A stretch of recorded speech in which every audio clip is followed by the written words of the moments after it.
अकोल्यातील अशोक वाटिका चौक परिसरात शुक्रवारी रात्री मद्यधुंद युवकांनी गोंधळ घालत नागरिकांना त्रास दिल्याचा प्रकार घडला आहे। कुटुंबीय आणि महिलांसमोरच धिंगाणा घातल्याने नागरिक संतप्त झाले असून पोलिसांनी घटनास्थळी धाव घेत परिस्थिती नियंत्रणात आणली आहे। अकोला शहरातील अशोक वाटिका चौक परिसरात शुक्रवारी रात्री घडलेल्या घटनेमुळे परिसरात एकच खळबळ उडाली। मद्यधुंद अवस्थेतील काही युवकांनी रस्त्यावर धिंगाणा घालत सार्वजनिक शांतता भंग केली। फिरण्यासाठी आलेली कुटुंबे, महिला आणि लहान मुले या गोंधळाचे साक्षीदार ठरले। प्रत्यक्षदर्शींनी दिलेल्या माहितीनुसार मद्यधुंद युवकांनी रस्त्यावर अडथळा निर्माण करत वाहन चालकांना अडविण्याचा प्रयत्न केला। त्यामुळे काही काळ अशोक वाटिका चौक परिसरात तणावाचे वातावरण निर्माण झाले होते। या प्रकाराला कंटाळून जागरूक नागरिकांनी एकत्र येत संबंधित युवकांना घेराव घालत जाब विचारला।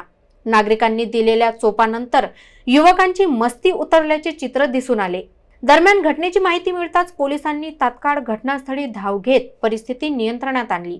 काही युवकांना ताब्यात घेण्यात आले असून पुढील चौकशी सुरू आहे। सार्वजनिक ठिकाणी अशा प्रकारांवर कठोर कारवाई केली जाईल असा इशाराही पोलीस प्रशासनाने दिला आहे।